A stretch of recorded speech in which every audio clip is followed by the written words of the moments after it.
Welcome to KRWG Public Media's Election 2025 Candidate Forum for Las Cruces Public Schools Board of Education, District 3. I'm Casey Counts. Joining me as co-moderator is Krista Slayton from the League of Women Voters of Southern New Mexico. Thank you for being with us. Candidates for Las Cruces Public Schools Board of Education in District 3 are incumbent candidate Bob Wofford and challengers Natalie Chadborn and Adrianna Garcia. Adrianna Garcia did not join us for this forum. The rules for this forum are that each candidate has 60 seconds to answer each question, and candidates should not mention their opponents by name. Candidates are in the order they'll appear on the ballot and will each have a chance to answer first. We're ready to begin with question 1, which is with Krista. Okay. We'll begin with Mr. Wofford. And I'd like to ask you, how has your background prepared you to serve on the Las Cruces Public School Board of Education?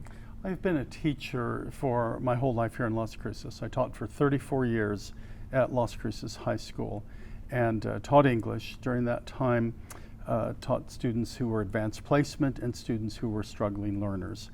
And so I had an inside sense of schools. I was involved in district committees. I'd been department head. I was an instructional leader.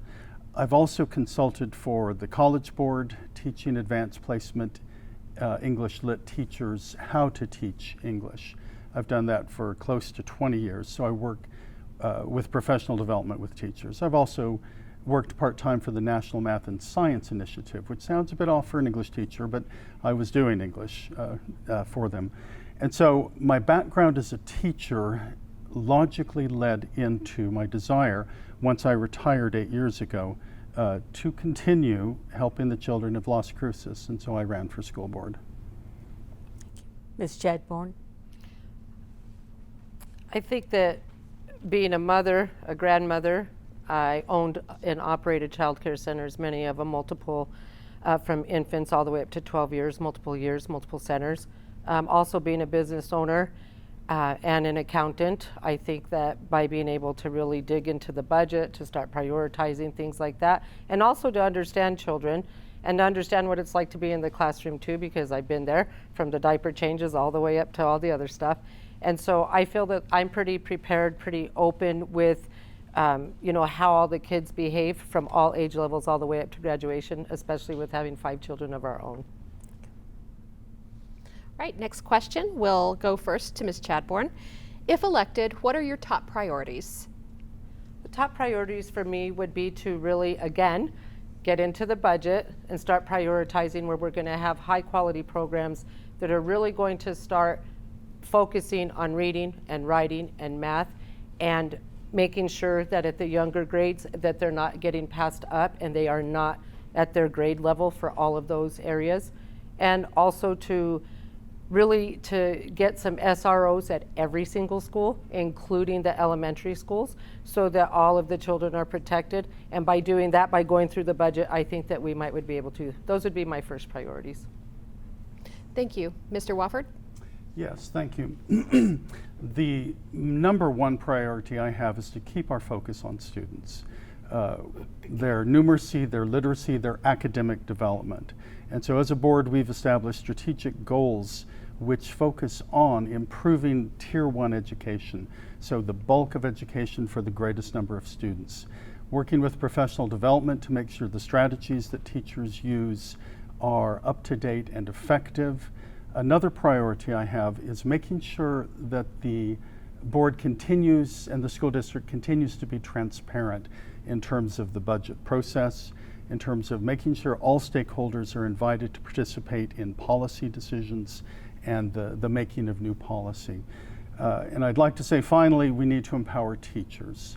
I'm very proud that we've had greater retention in teachers during my tenure on the board and an increase in salaries, because flipping teachers constantly does not make for good education. All right, thank you.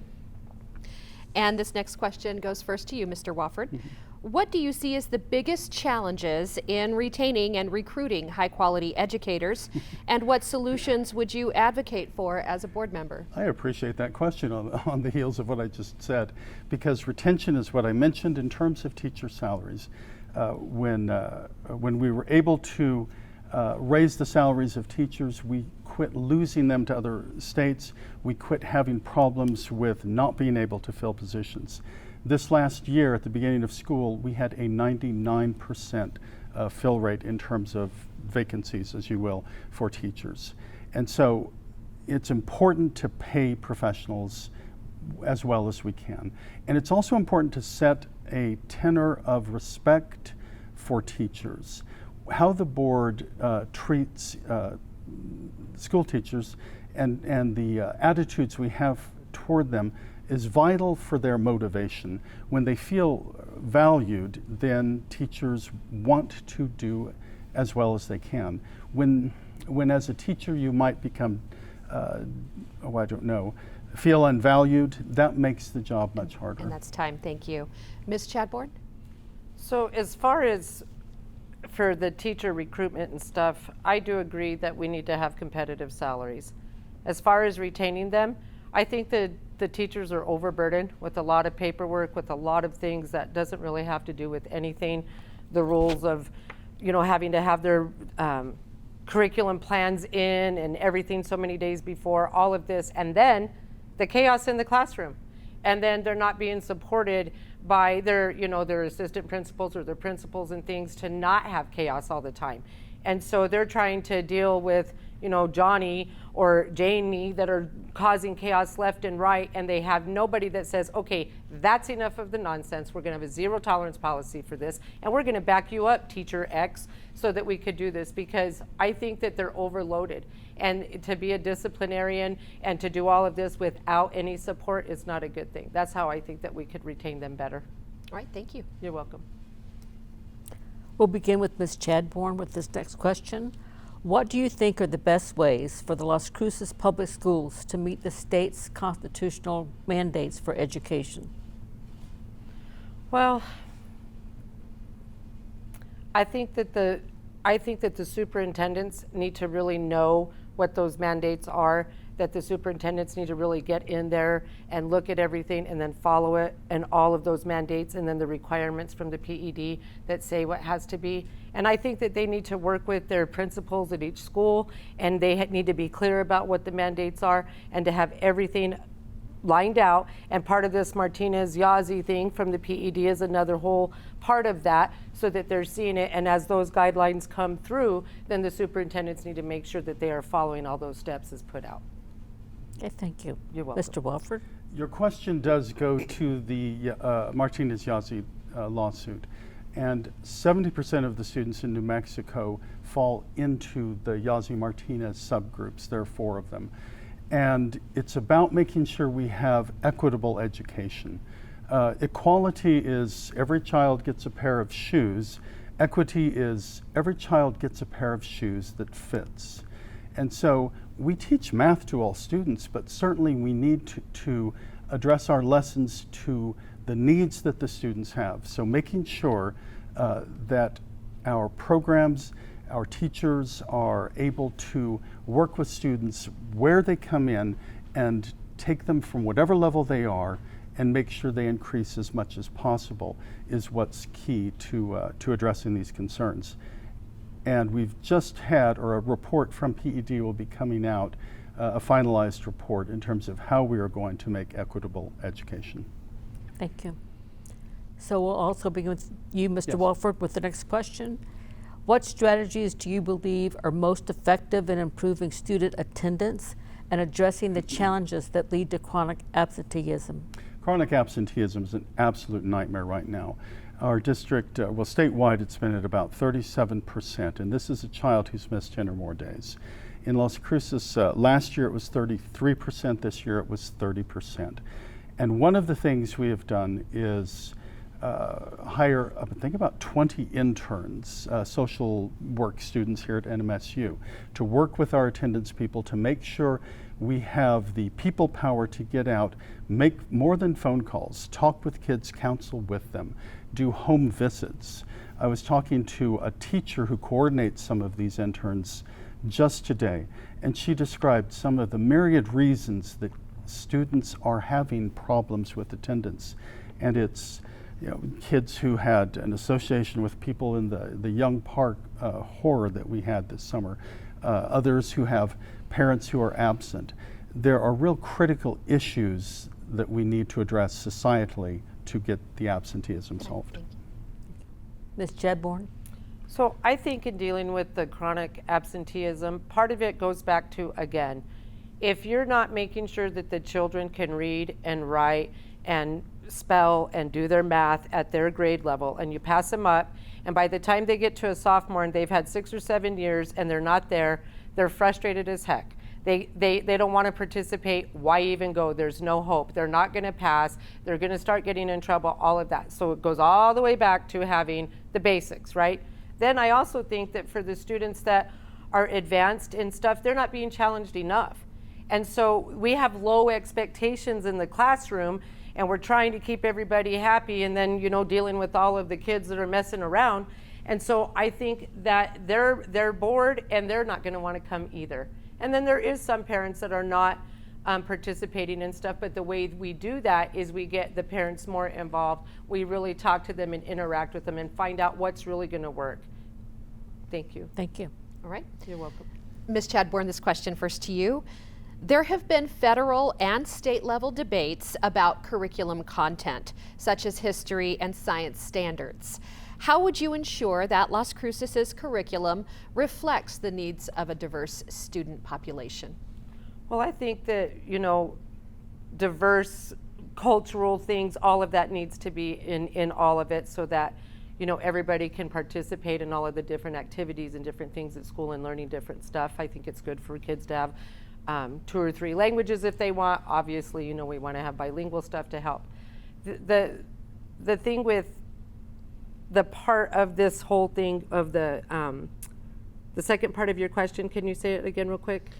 There have been federal and state level debates about curriculum content, such as history and science standards. How would you ensure that Las Cruces' curriculum reflects the diverse population? And so while we're reflecting all of this diversity and we're following the mandates and we're doing all of those things, we also have to have it accurate. It has to be accurate. It can't be culturally stereotypical, different, or racial stereotypical things like that. No negativity. It needs to be accurate history, and it needs to be put there. Okay, thank you. You're welcome. Mr. Wofford? Thank you. We've had challenges across our nation in terms of science curriculum and history curriculum very much. Some people would like to take critical thinking out of a history classroom because a subject that might be dealt with there might be sensitive in some way. A young child might think that she feels bad about slavery when she learns it in elementary school, and so why should we have that child feel bad? And I think empathy can be a superpower for a child. As a elementary kid, I learned that Harriet Tubman felt the moss on the north sides of the tree and thought slavery was bad, and that was the lesson I got at that age, and it was age appropriate. And then as they develop through, we need to make sure that our curriculum does not whitewash over certain aspects of our history, so that we look at the U.S., warts and all, and we become stronger based on knowing our history. And I could address science in the same way, but the time. That's right. Thank you. No. Thank you. And the next question starts with you, Mr. Wofford. Yes. How would you support student mental health in Las Cruces Public Schools, and what strategies would you use to secure resources if federal support is limited? Thank you. The mental health of kids right now is reasonably fragile, very fragile coming out of COVID. Social media is one of the things that is exacerbating that. When you look at the suicide rate of teenage girls, it has gone through the roof. And so we need to address mental health issues in a broader way than we have in the past. One of the things we have promoted as a school board are community schools and school-based health centers, so that children have access to quality mental health providers, because if there's too long a waiting list between wanting to talk to someone and when you can talk to them, there could be a crisis that happens in the meantime. So we need to increase the number of school-based health, mental health counselors that we have. And when you talked about the federal funding being pulled out from under us, yes, that's a frightening cliff that we may have to face here, depending on what happens with the dissolution of the Department of Education. Thank you very much. Ms. Chadborn? Will you read it again? Sure. How would you support student mental health in Las Cruces Public Schools, and what strategies would you use to secure resources if federal support is limited? I would support the school counselors and stuff, increasing that for them, but I would also encourage a lot of the parent involvement, bringing the parents back in, talking with them, getting the family, the community members, because a child that's just going to go talk to somebody for 20 minutes and blah, blah, blah, and then they're done, then they have the rest of the day, the rest of the week, the month, the year to deal with all of this. So I really think that the parents need to be involved, the community, if it's grandparents, whatever, we really need to get that, maybe have the counselors available for family counseling also, all of that. And as far as the federal funding, we really can't say just yet because we don't know just what's going to be. But again, when you're looking at the budget and you really dig into it and you can start prioritizing, if something needs to be cut, you can make that done if you're ahead of it. Okay, thank you. You're welcome. Okay. We'll begin with Ms. Chadborn on this question. What role do you think the Board of Education plays in school safety? And what do you think are some of the ways Las Cruces Public Schools can and should address safety? So I think the board looks at the budget and says, okay, superintendent, these are the budgets that we have. We can see that we don't have elementary schools that have SROs. They really need it. We need to maintain and address like any of the doors that are not working, that are not locking, perimeter fences around everything. So the board plays the role in managing the budget and making sure that the finance is there, talking to the principals, talking to the superintendent, seeing what their needs are, and then making sure that the SROs are there. And if we don't have that, then we look to the LCPD to say, okay, do you have volunteer? Do you have, other law enforcement that can come in and help and really work in partnership with them? Thank you. You're welcome. Mr. Wofford? Your question goes back to the mental health question as well, because a child that feels that he or she belongs at school, is valued, will be less likely to act out in the horrific ways we have seen in our history in the past 20 or so years. Now, having said that, there are physical things that the district has done and continues to do to make sure safety is our priority. It was the highest priority in our budget survey that we put out, and so we have responded by building safe vestibules so that there's not direct entry in, making sure perimeter doors are secure. We have people who go around and check the schools just to see if that is working. We've replaced our Raptor entry system with the Verkada system, so there is a camera that is poised. We make sure that anyone who is entering the school is bona fide to be there. And then we've gone down even to the place of making sure those little door inserts, where in a crisis a teacher could put an insert into the door and make sure it wouldn't open. I can barely get started on this in a minute. Thank you. Okay, thank you. And we'll begin with you with the next question, Mr. Wofford. How would you characterize the district's financial health, and what are your budget priorities? The financial health of New Mexico in general has been good of late. The oil and gas revenues we have had have enabled the state legislature to provide a greater index for students. And so we're at a place where the budget priorities in terms of our state funds are doing well. And the bulk of that money, almost 90%, goes into personnel, and that's where it should. I knew as a teacher that if there were fewer kids in that classroom, I could connect individually with them. The mentoring possibilities became so much more than if there were too many kids loaded in, and so that's a priority to use with our budget.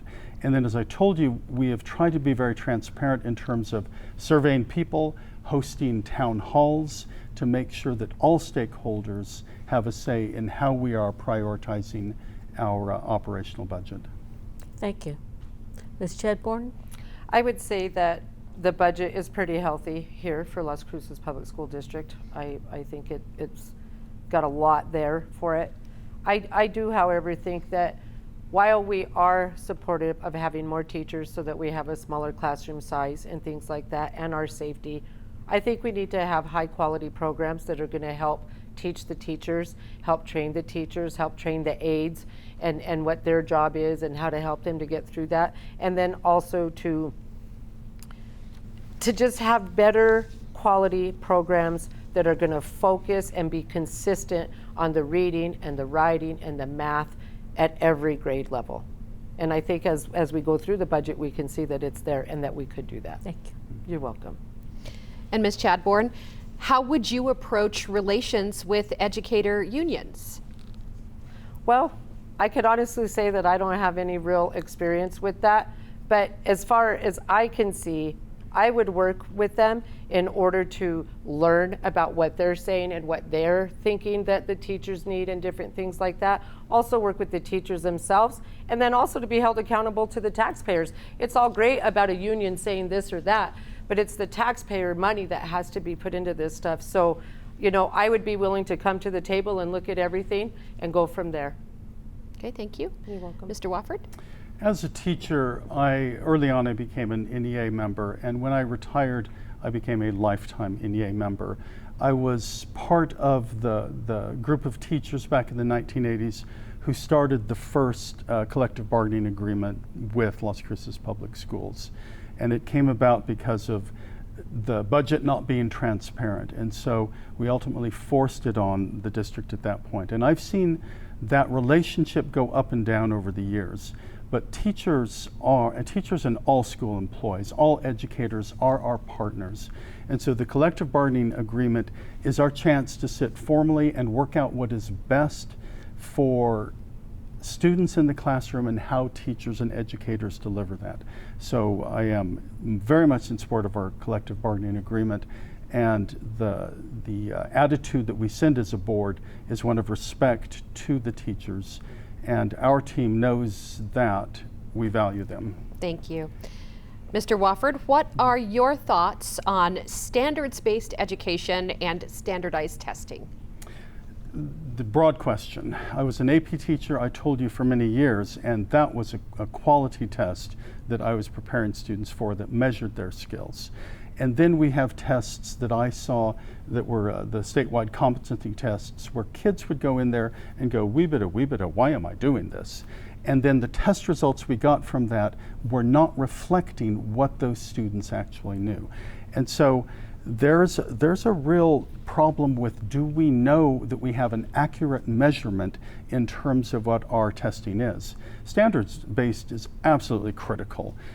We were a Common Core state for many years, and when you look at those standards, they are what we should be doing in the classroom. My question comes down to, how do we measure it? Because a child does not devolve down into a number. There is so much more to preparing a whole citizen, if you will, as best we can as educators. All right, thank you. Ms. Chadborn? I don't really agree to teaching to the test at all, and I think that it should be standards-based, and I think it should be standards-based like every 3 months. I don't think it should only be like twice a year, because they start school in August and you wait till like March and then you finish up in whatever. All of this time has went by, and there's lots of time that kids could have already missed a lot of stuff. So I think that it needs to be more focused on where the kids are. I think that we need to have teaching styles that are available because not every child is the same, right? And so they need to be able to see that, well, this is not working at the 3rd month, let's change something. Let's work with this child to do something different. So, and then the standards have to be there. If they're not getting it, if it's not the child, if it's not the teaching style, then maybe it's the teacher and they need more training. However, and that's what I think. I don't think teaching to the test is good at all, because then they only memorize and they're only learning about this one little bit of stuff, and it's not a well-rounded child. Right, thank you. You're welcome. And this will be the final question. Okay, start with Ms. Chadborn. What should be the Board of Education's position on the education of students who are undocumented? I think that for me, I would follow the immigration law. I think that there are a lot of agencies that are kind of fighting back and forth from the federal to the state to the local, and until they all battle it out and come up with that, I think that we would have to follow the law. Okay. Thank you. You're welcome. Mr. Wofford? Constitutionally, and I am very glad of this, we have an obligation to teach all students who are in our state, no matter what. And the idea of excluding some children because of their immigration status is just shooting yourself in the foot. because these are the people in our country. These are they need to have the education to do the work, to be productive members of our society. So I think the current push against immigrants is extraordinarily wrong-headed, because every child deserves the chance to thrive. Because of their background, that's nothing that a student could control. I can remember a kid I was working with who so proudly showed me his green card. I remember another kid who told me he arrived in the United States just after the DACA time. And that one was heartbreaking, and the green card kid was a celebration. I think people should be welcome here in New Mexico in our schools. Thank you very much. Incumbent candidate Bob Wofford and challenger Natalie Chadborn, thank you very much for being with us. You're welcome. And thank you for watching the Las Cruces Public Schools Board of Education District 3 Forum. And thanks to the League of Women Voters and to Krista Slayton for co-moderating. And you can watch all of our candidate forums and interviews as they come in at krwg.org, and you can find voter information at nmvote.org. A reminder that the third candidate in this race did cancel her appearance. And early voting is underway, and Election Day is November 4th.